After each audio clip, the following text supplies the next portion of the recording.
क्या आप जानते हैं कि मैथ एक नंबर का नहीं बल्कि पूरे लॉजिक का खेल होता है? क्या आप इसका सही आंसर बता सकते हैं? अगर नहीं तो घबराने की जरूरत नहीं, क्योंकि आज के इस 5 मिनट की वीडियो में हम सेट थ्योरी के पूरे बेसिक नियम को आसानी से समझेंगे। चलिए स्टार्ट करते हैं दो बचे हुए क्वेश्चन से। देखिए छठा क्वेश्चन है, ठीक है, क्या बोलता है कि समतल में स्थित सभी त्रिभुजों का सर्वात्रिक समुच्चय U है। ठीक है, बोला हुआ है, क्या बोला है भाई, कि जो सर्वात्रिक समुच्चय U है ना, वो क्या है, सभी त्रिभुजों का समुच्चय है। सभी त्रिभुज में क्या क्या आएंगे, चलिए समकोण त्रिभुज आएगा, ठीक है, समकोण त्रिभुज ले लेंगे। और बताइए समबाहु त्रिभुज, चलिए इसको मैं क्लीन कर देती हूँ। समबाहु त्रिभुज हो गया, ठीक है ये, और समद्विबाहु त्रिभुज हो गया। पहला शर्त हमने खत्म कर लिया, ठीक है। अब देखिए पहला बोला है कि U बराबर ये है, ठीक है। अब बोलता है कि A उन सभी त्रिभुजों का समुच्चय है जिनमें कम से कम एक कोण 60 डिग्री से भिन्न है। मतलब एक कोण जो है वो 60 डिग्री से भिन्न है। तो A बराबर हम लोग लिख लेंगे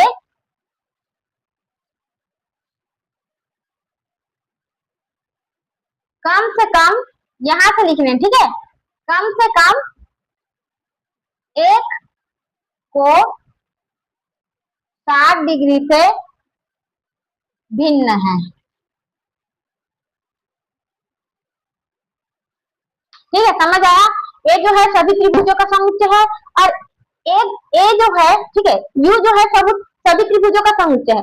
ए जो है कम से कम एक कोण 60 डिग्री से भिन्न है, ठीक है। तो हमें क्या निकालना है, ए डैश निकालना है। ए डैश निकालेंगे तो क्या करेंगे, सर्वाधिक समुच्चय में एक हटा देंगे, हमें नियम पता है, ठीक है, कि ए डैश निकालने के लिए यू माइनस ए करना होता है, ठीक है। तो अब देखिए इसमें ऐसा कौन सा त्रिभुज है जो कि 60 डिग्री होता है तीनों को, ठीक है। ऐसा कौन सा त्रिभुज है जिसके तीनों कोण का मान 60 डिग्री होता है? तो वो होता है आपका समबाहु त्रिभुज होता है। यहाँ पे समबाहु त्रिभुज का जो तीनों कोण का मान होता है वो कितना होता है, 60 अंश होता है, ठीक है। तो देखिए इसमें क्या बोला, कम से कम एक कोण 60 डिग्री से भिन्न है, मतलब जो ए में है वो 60 डिग्री से भिन्न है, लेकिन यहाँ पे है वो 60 डिग्री वाला कोण का त्रिभुज है, ठीक है, लेकिन इसमें क्या है, नहीं है, ठीक है। तो हमारे पास क्या निकल के आएगा, समबाहु त्रिभुज, ये, ठीक है, ये हो जाएगा आपका answer.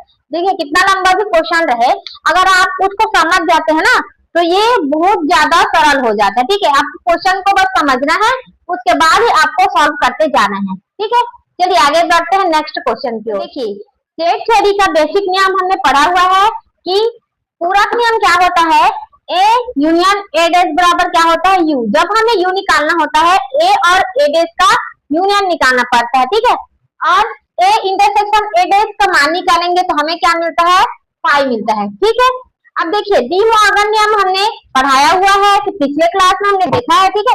A union B dash का मान कितना होता है, A dash intersection B dash, और A union sorry intersection B dash का मान क्या होता है, A dash union B dash होता है, ठीक है। तो देखिए डी पूरक नियम, इसको भी हमने क्वेश्चन में देखा था कि अगर ए के घात में अगर डबल डैश होता है तो उसका मान क्या होता है, ए होता है, ठीक है। और फाइव और यू का नियम देख लीजिए, फाइव डैश बराबर यू होता है और यू डैश बराबर फाइव होता है, ठीक है, क्लियर है।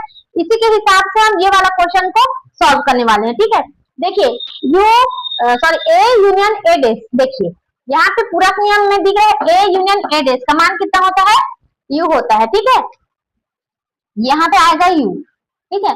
फाइव डैश इंटरसेक्शन यू, अगर हम फाइव डैश का इंटरसेक्शन ए के साथ निकालेंगे, ठीक है, यू नहीं ए है, फाइव डैश का इंटरसेक्शन करेंगे हम ए के साथ तो हमें क्या मिलेगा, सिर्फ ए मिलेगा, ये आप लोग याद रखेंगे, ठीक है।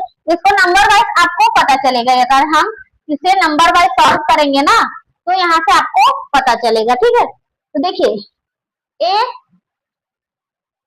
इंटरसेक्शन ए डैश है, ठीक है, मतलब ए और ए डैश का हम इंटरसेक्शन निकालेंगे, मतलब क्या है, कि इसका हमें उभयनिष्ठ निकालना होता है, ए और ए डेस का। तो ए और ए डेस का आप उभयनिष्ठ निकालेंगे तो क्या मिलेगा, कॉमन निकालेंगे तो कुछ मिलेगा क्या, नहीं मिलेगा। तो यहाँ पे आपका क्या हो जाएगा, रिक्त समुच्चय। रिक्त समुच्चय मतलब यहाँ पे आप फाइव भी लिख सकते हैं, ठीक है।